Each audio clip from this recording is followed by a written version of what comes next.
여섯 번째로 충격력 보도록 하겠습니다. 정의는 물체가 충돌하는 동안 물체에 작용하는 평균적인 힘이다 라고 기억을 해주시면 됩니다.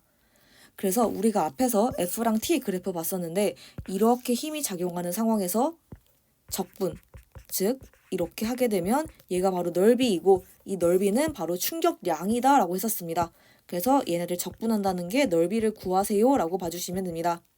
근데 이렇게 꾸불통한 그래프다라고 하면 이렇게 힘을 논의하기가 좀 어려운 부분이 발생합니다. 왜냐하면 매 순간마다 힘이 변하기 때문입니다.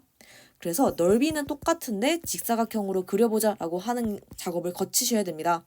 그래서 시간은 똑같은데 아래 넓이가 동일한 이러한 직사각형을 그리게 되면 특정한 이제 힘의 평균이 나오게 되고 힘의 평균을 우리가 충격력이라고 부르게 됩니다. 그래서 충격량은 넓이이고 충격력은 평균값이다 라고 기억을 해주시면 됩니다. 그래서 이걸 식으로 쓰게 되면 충격량은 힘을 시간에 대해서 적분을 하면 되고 즉 넓이를 구하면 되고 얘는 힘의 평균 곱하기 시간의 변화량 즉 이 시간은 동일하다 라고 봐주시면 됩니다. 그리고 얘가 바로 충격량이다 라고 봐주시면 됩니다.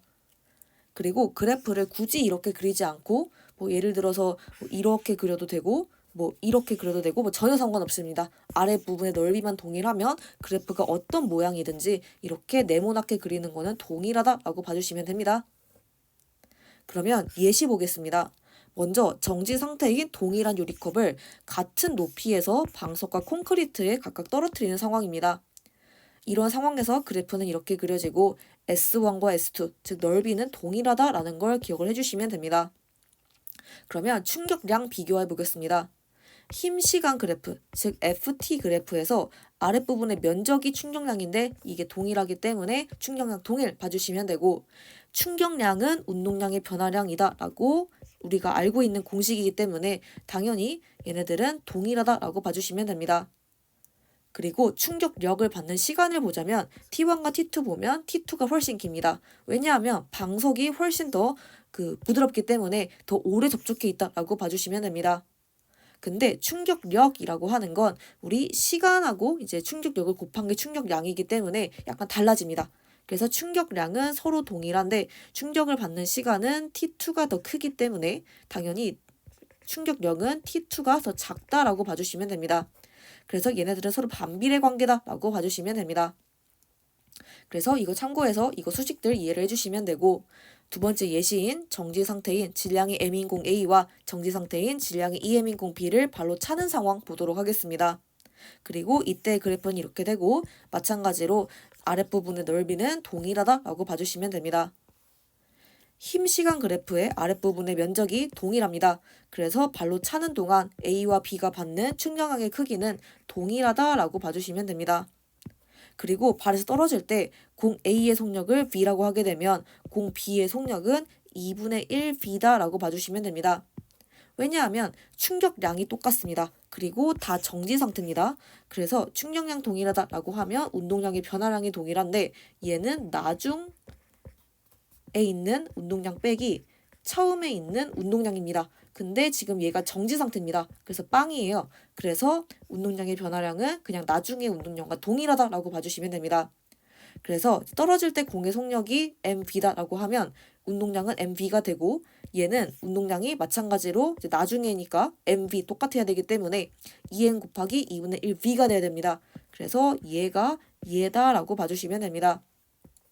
그리고 발로 차는 동안 충격력의 크기를 보도록 할 건데 이거는 공 A가 공 B의 2배다라고 봐줄 수가 있습니다. 왜냐하면 이 시간을 보게 되면 A는 시간이 T고 이 시간은 2T인데 이 시간은 바로 B가 가지고 있습니다. 그래서 얘가 2배이기 때문에 얘가 2배다라고 볼 수가 있습니다. 그래서 A가 B의 2배 이렇게 해석을 해주시면 됩니다. 그러면 세 번째로 활용법들 보도록 하겠습니다. 먼저 충격량을 증가시키는 겁니다. 원리는 우리가 충격량은 힘을 시간에 대해서 적분한 거다. 즉 넓이를 구한 거고 넓이를 구한 거는 충격력 곱하기 시간의 변화량이다 라고 봐주시면 됩니다. 그래서 얘 또는 얘를 증가를 시키면 충격량을 증가시킬 수 있어요 라고 봐주시면 되는데 보통 일반적으로 얘를 증가시키는 거는 어렵습니다. 근데 얘를 증가시키는 거는 쉽습니다. 왜냐하면 접촉 시간을 늘리는 거는 그냥 내가 접촉해 있는 거를 직접 유도를 하면 됩니다. 근데 힘을 증가시키는 거는 내가 맥시멈의 힘을 가한 상황에서 더 힘을 크게 해라 라고 하는 게 좀 어렵습니다. 그래서 보통은 시간을 증가시켜서 충격량을 증가시켜요 라고 봐주시면 됩니다. 예시를 보게 되면 먼저 총의 총신, 즉 이 부분을 길게 할수록 총알이 힘을 받는 시간이 길어집니다. 그래서 시간을 길게 해서 총알이 받는 충격량이 커지게 되고 이거는 운동량의 변화량이 커지는 원리이기 때문에 질량은 고정이니까 속도가 증가한다 라고 봐주시면 됩니다. 그래서 속도 증가하니까 총알 더 멀리 날아감 이렇게 봐주시면 되고 그리고 골프 선수가 스윙을 끝까지 폴로스루, 즉 이렇게 하게 되면 골프공이 힘을 받는 시간이 길어집니다. 네, 그래서 시간을 길게 해서 충격량을 증가시켰기 때문에 얘는 마찬가지로 운동량의 변화량이 커지는 효과이고 질량 똑같으니까 속도가 증가합니다.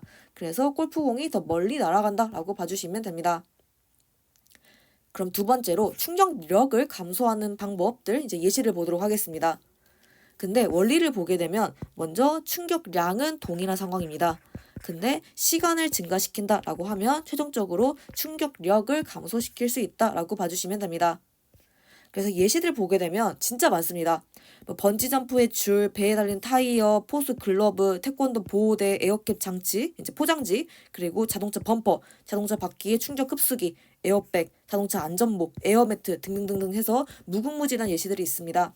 근데 얘네들의 공통점은 바로 시간을 증가시킨다라는 것입니다. 그래서 이 예시들은 외우는 게 아니라 이제 이 상황들을 보고 시간을 증가시키네. 근데 충격량은 동일하니 충격력을 감소시키는 방향으로 이런 예시들이 탄생했구나라고 기억을 해주시면 됩니다. 절대 외우시는 거 아닙니다. 그럼 이렇게 해서 활용 부분까지 마무리하도록 하겠습니다.